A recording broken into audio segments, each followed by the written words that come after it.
Iran ও ইসরায়েলের চলমান সংঘর্ষের প্রেক্ষাপটে আবারও বিতর্কে জড়ালেন প্রেসিডেন্ট ডোনাল্ড ট্রাম্প। ইরানে যুক্তরাষ্ট্রের হামলার সম্ভাবনা আছে কিনা গণমাধ্যমের এমন প্রশ্নে ট্রাম্পের অস্পষ্ট মন্তব্য ঘিরে শুরু হয়েছে নতুন বিতর্ক। ইরান হামলার বিষয়ে হোয়াইট হাউস লনে সাংবাদিকদের প্রশ্নের উত্তরে ট্রাম্প বলেন, আপনারা জানেন না আমি কি করব কি করব না। আমি করতে পারি আবার নাও করতে পারি। কেউ জানে না আমি কি করব। আর ট্রাম্পের এই বক্তব্য কেবল আন্তর্জাতিক অঙ্গনেই নয়, বরং যুক্তরাষ্ট্রের অভ্যন্তরেও বিস্তর প্রতিক্রিয়া জন্ম দিয়েছে।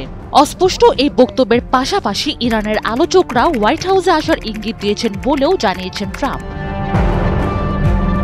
যদিও ডোনাল্ড ট্রাম্পের এমন বক্তব্যের পরপরই তীব্র প্রতিক্রিয়া জানিয়েছেন ইরান। নিউ ইয়র্কের জাতিসংঘে নিযুক্ত ইরানের কূটনৈতিক মিশন সামাজিক যোগাযোগ মাধ্যম এক্সে বলেছে, কোনো ইরানি কর্মকর্তাকে পা চাটার জন্য হোয়াইট হাউসের দরজায় বসে থাকতে বলা হয়নি। ইরান যে কোনো হুমকির জবাবে পাল্টা হুমকি দেবে এবং তার প্রতিটি পদক্ষেপের সমুচিত জবাব দেবে।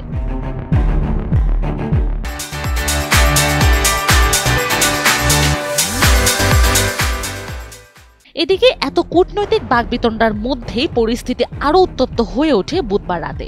দুই দেশ আবারও একে অপরের উপর হামলা চালিয়েছে। ইরানের রাষ্ট্রীয় গণমাধ্যম জানায়, ইরান নতুন করে ইসরায়েলের দিকে ক্ষেপণাস্ত্র নিক্ষেপ করেছে এবং তাদের দাবি, এই হামলায় ইসরায়েলের প্রতিরক্ষা ব্যবস্থা ভেদ করতে তারা সক্ষম হয়েছে। বিশ্ব কূটনীতির মঞ্চে এখন শুধু কথা লড়াই নয়, ইরান ইসরায়েল সংঘাতের আঁচ ছড়িয়ে পড়েছে আন্তর্জাতিক অঙ্গনেও। আর এতে মার্কিন যুক্তরাষ্ট্রের অবস্থান ঘিরেও তৈরি হয়েছে নতুন অনিশ্চয়তা। কূটনীতি, শক্তি আর প্রতিশোধের এই জটিল খেলায় আগামী দিনগুলো কোন দিকে মোড় নেয়, সেখানেই এখন কোটি মানুষের দৃষ্টি। Sanjida Afrin, NTV online.